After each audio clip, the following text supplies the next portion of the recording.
Next group of helminths, trematodes or flukes.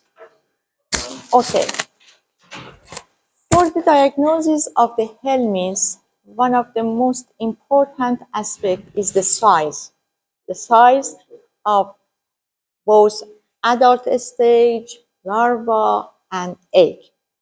For the tapeworms, I showed you that we have tapeworms from a few millimeter to more than several meters, okay? But for the trematodes, the size is from a few millimeters up to several centimeters. It means we can see all the trematodes mount on just one glass slide, okay?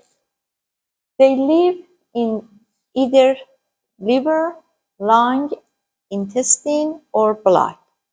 So they have also attachment organs, okay? This is one of the most important trematodes, which is called Fasciola hepatica, which leads to biliary infection that I told you yesterday. This is the adult form. This is a schematic view of the fasciola to show the details. And this is a general view. Okay, all the trematodes have oral sucker, okay, and ventral sucker. In the center of the oral sucker is the opening of the mouth. In the introduction, I told you the tapeworms don't have any alimentary canal, okay? But the trematodes have a gut, but it is a blind gut without any anus. So they have oral opening, and this is a bifurcate ceca, but they don't have any anus, okay? So it is blind, all right? So this is the oral sucker. In the center of oral sucker is the opening of the mouth. And because fasciola is hermaphrodite, actually, regardless to the genus of schistosoma, all other flukes are hermaphrodite. So in one single fluke, like Fasciola hepatica, we see both male and female reproductive system. Okay, the form of the reproductive system is important for the diagnosis and in which part of the body they are situated. Either, for example, ovary is in the uppermost of the body or it is at the end of the body. They are the characters are used for the identification. In case of fasciola, the size of the adult is about 3 centimeters up to 5, this size. So general size is several centimeters in length. Like other trematodes, they have oral sucker and ventral sucker. Here, this part is the ovary. They have ovary, which is branched, you see. We need to consider if the organs like ovary, testes, vitellaria, the gut is branched or no. In the fasciola, all the internal organs are branched. For example, here, the ovary is branched. They have 2 testes. Both of them are branched. You see the first and second. And this is the vitellaria, okay, actually produce yolk cells, yolk materials for the development of the egg. And vitellaria is branched. Either the gut is branched, so all the internal organs of Fasciola hepatica is branched. One of the characteristics of fasciola that it is very clear even in the gross examination. In the uppermost part of the body, they have projection. The presence of such projection actually leads to have shoulder, okay? So fasciola have projection, which is similar to shoulder, And so we say fasciola hepatica has prominent shoulder at the uppermost part of the body. Right.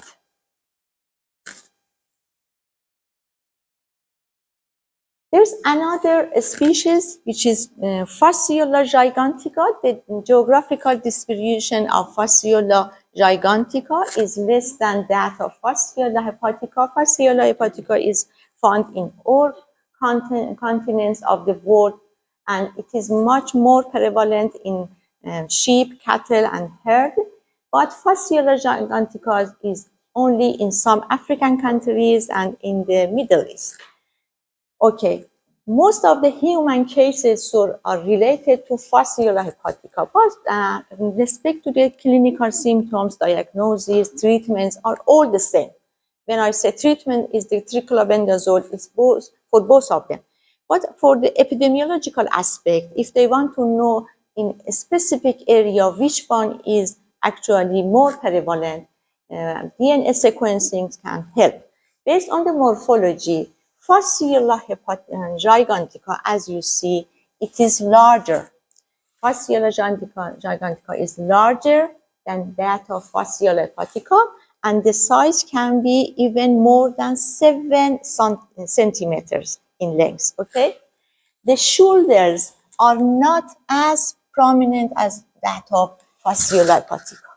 So they have shoulder, but it's not so prominent. And the eggs.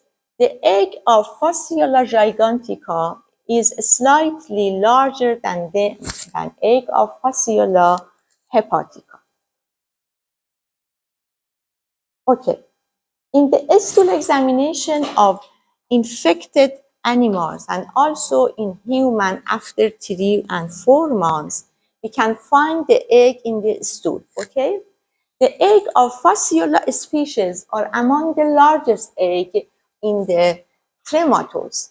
The size, the length can be from 130 micrometers to 150.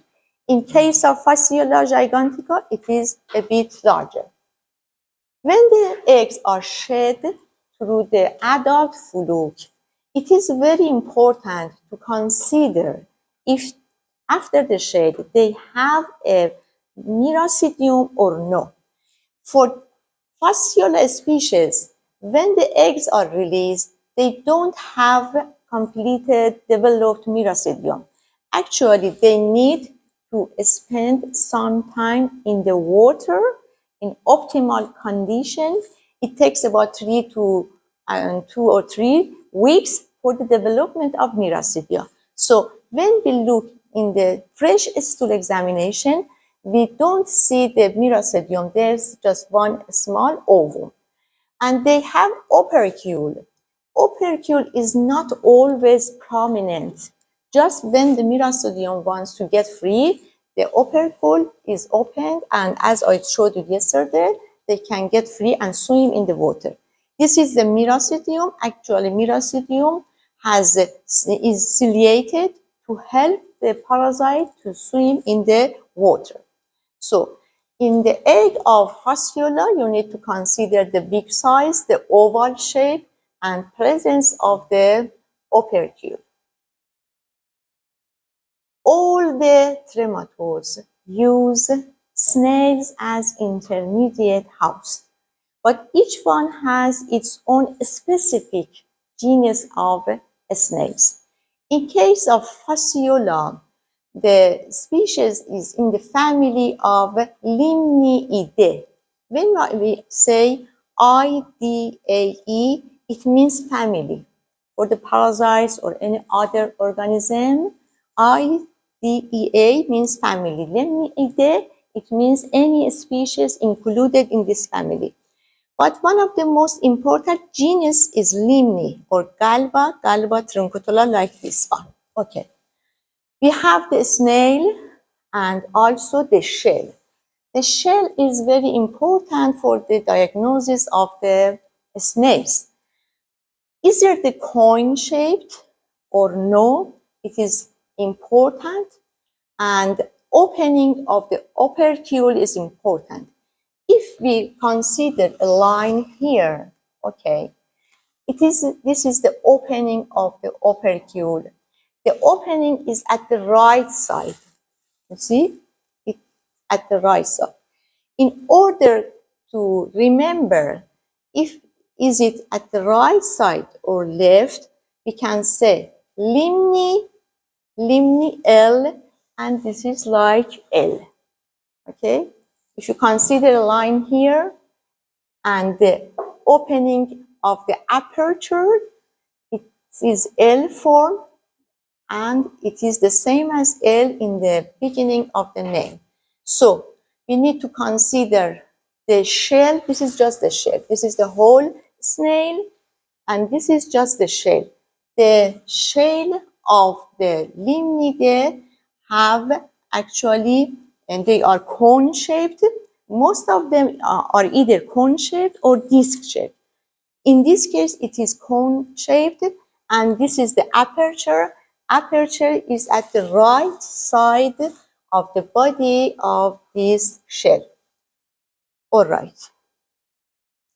These are the stages of the parasites which happening in the snail, and then metacercaria develop on the wild vegetation. When Miracidium entered the body of the snail, from one Miracidium, a cyst is developed. Inside the cyst, which is called sporocyst, many other parasites will be generated. After that, it is called redia. Actually, redia has mouth, a small gut. Inside the redia, we have the cercaria. Cercaria is get free from the redia, and actually the form of the cercaria is important. This is the head and the body, and it has tailed, but the tail is single branched. It is important to consider, is it single branched or no? But because in the case of schistosoma, the cercaria is forked shaped, like this one. So this is the sporocyst, this is the redia, and this is the cercaria. And this is the metacercaria, which develop when the cercaria lose the tail, and get a cyst around the body. It is called metacercaria. Okay, sometimes in animals and human, the parasites get to the actually production of fibrous infection in the wild dogs. If we prepare a section of the liver infected with adult fasciola, because it is highly branched, both the male and female reproductive system, the gut. In the section, you can see it is highly branched. This spot is related to the gut, okay? And we need to consider the tegument. The tegument, it means the outer layer of the body, if there is any spine on the tegument or no. Some trematodes don't have any tegument. Some of them, like fasciola, have a spine. If the spine is rough or fine, is important. Fasciola hepatica and gigantica has a spine on the tegument, and the spines are very rough. So what you are going to see in the practical lab, you need to see the adult fasciola, the age of the fasciola, and also the general metacircle. Actually, all the metacircles are this shape. The next group of the trematodes are schistosoma. The theoretical part of this flux is going to be presented in next session, but today I'm going to show you the morphology. Schistosoma are species of flukes that are dioecious. It means they are either male or either female. Male and female are separate. So one of the characteristics of these parasites, they are actually male and female dioecious, but during the copulation, the female nesting in a camel in the body of the male. Actually, male has a genicophoric canal that during the copulation, the female nests there, and thereafter copulation, the female produce eggs. Okay, one of the characteristics of the schistosoma species is related to number of the testes in the actually male. Is it 4 or 7, more than that? It is characteristic. And then the other things are very detailed respect to the number of the eggs in the female and which place of the part of the body the ovary is inserted. And like other flukes, both of them have oral sucker and ventral sucker. The egg of the schistosoma species. The schistosoma which are medically important are schistosoma hematobium, is very important in the Middle East. This is the species that is found in Iraq. It is important, but we expect this species to be eradicated in the near future. But still, there are some rare cases of schistosoma hematobium. Schistosoma mansoni has wider geographical distribution in the world. Schistosoma japonicum, as its name shows, it is in the Eastern Asian countries. So I'm not going to show you the Schistosoma japonicum, but we are considered these two species. The egg of schistosoma doesn't have opercle. They don't have opercle, but instead of opercle, they have a spine. Okay, they have a spine. The place of the spine is important for differentiation of the species. In schistosoma hematobium, the spine is terminal, as you see. It means at the end of the egg. So, in this case, they are living in the vein of the bladder and the eggs are released in the urine. So during the examination, when the people find the egg, they need to consider if the spine is terminal like this or lateral.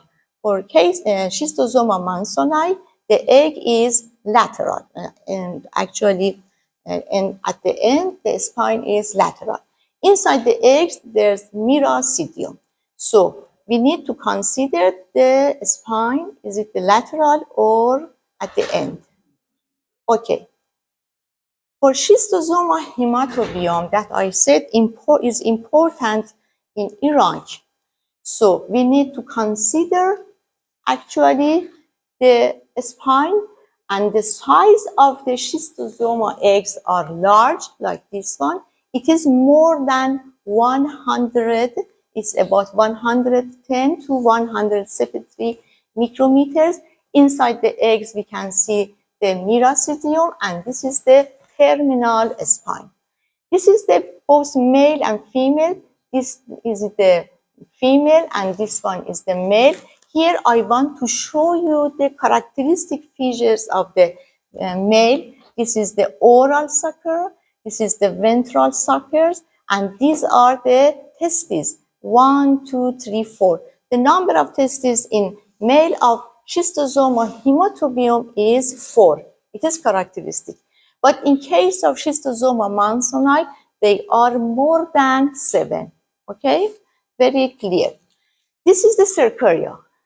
If we want to consider the difference between the cercaria of schistosoma species with the cercaria of tapeworms and excuse me, fasciola, the cercaria of schistosoma penetrate the skin, okay? So, infectivity of human with schistosoma species is through penetration of cercaria to the skin. The cercaria has the head and a tail. As you notice here, the tail is forked, okay? It is forked. But if you remember, the cercaria of fasciola was just had one branch. It is very characteristic. Let's talk about the intermediate host. Intermediate host of schistosoma is again a snail, but the genus is different. Genus which act as intermediate host for Schistosoma hematobium is Bulinus truncatus. Here I just want to show you actually the shell. As you see, the shell is cone. Cone, can you say one of in Arabic? Mahrut, yes. We say the same, mahrut. Okay, the cone, actually the shell is cone shaped. Now we need to consider, if we suppose there is a line here, okay, which side is the opening of the aperture? Left, okay? It is left. So by the look on the side of the aperture, we can distinguish, is it the actually shell of the snail as intermediate host of schistosoma or a snail of fasciola. So both of them are cone shaped or machrut, but the opening of the shell for Bulinus is at the left side, but the opening of the shell of Limne is at the right side. If you remember, L is similar to Limne. All right, so for schistosoma, I'm going to show you the egg with the spine and the male, and to show the numbers, which is characteristic, and the cercaria and the shell. All right. The next, this is schistosoma mansoni, just to show you that the spine is lateral, okay? And in the theoretical stages, I'm going to show you how the eggs can also get to production of granuloma. And here you can see the male and female at the copulation. This is the male oral sucker, female ventral sucker, and this is the female. And the snail, which act as intermediate host for schistosoma mansoni, are different. As you see, they are disc-shaped, not cone-shaped. And the cercaria of all species of schistosoma has a tail, forked tail, okay? Dicrocelium dendriticum, which is very common in cattle, sheep, but rare cases in human because they use ant as second intermediate house. The size of dicrocelium is much smaller than fasciola. Fasciola is several centimeters. This is about just about 1 centimeter, okay? Okay, they have oral sucker, ventral sucker, like any other tapeworms. Here you can see the testes, okay? They are lobulated, and this is the uterus, which is the actually branched, and this is the vitellaria. Sometimes the parasites can be seen in the section of the bile ducts and the eggs. Because of the large uterus, you see large uterus, too many eggs can be found in the section of the bile duct infected with Dicrocelium dendriticum. These are the eggs. First, the size of the egg of Dicrocelium are much less than that of Fasciola. The size is about 40 micrometers in length, while the size of Fasciola was more than 110, okay? So the size is important, and when the egg are shed, they have a developed miracidium. It is very important. But for the fasciola, they need to spend 2 or 3 weeks in water for the development of miracidia. But when the egg of fasciola, dicrocelium is shed, they have miracidia, and soon after that, the miracidia can get free and find the snail as host. And also, they have an opercule, okay? This is the place of opercule. Here, just I want to show you the first and second intermediate host of Dicrocelium. This is the snail which acts as an intermediate host of Dicrocelium. It is very easy to differentiate from the snails of limni and bulinus because they are disc shaped. You see, the shell is disc shaped. Very easy. The metacercaria of fasciola is developed on the grass, on the vegetation. Schistosoma doesn't have metacercaria in the environment. The cercaria penetrate the body. But in case of Dicrocelium, metacercaria develop in ant as second intermediate house. All right. What you are going to see in the lab, you need to see the adult fasciola hepatica to compare with that of gigantica. You need to see the egg of fasciola and differentiate from the egg of Dicrocelium. The size is different and the color. Dicrocelium, always the color of the actually egg is very dark brown, but fasciola is yellow to brown. Okay, it's dark brown. It has opercule, prominent opercule, and the presence of miracidium in the egg. For the schistosoma, they have a spine. Okay, you just need to consider is it lateral or terminal. For the adult of fasciola and gigantica is easily distinguishable from Dicrocelium because the size is very variable. You can differentiate easily. For the shell of the snails, if they are disc form, it is related to the shell of intermediate house, which are terrestrial. You know, many snails that you can see on the land, they are in the family which act as an intermediate house of Dicrocelium. Actually, they are terrestrial snail. And for the cercaria, if the cercaria is forked, you say it is related to cercaria of schistosoma. We don't consider which species, just schistosoma. And for the distinguish of the shell of bulinus and limne, you consider a line. If the opening of the aperture is at the left side, it is related to bulinus. It means intermediate house of schistosoma hemotobium. And if it is at the right side, like this one, you see, if you consider a line, if the opening of the aperture is at the light side, it is related to Limniidae, the intermediate house of Fasciola species. Okay, I will see you in the lab. Do you have any question? No? Is it everything clear? Okay, I'll see you in the lab.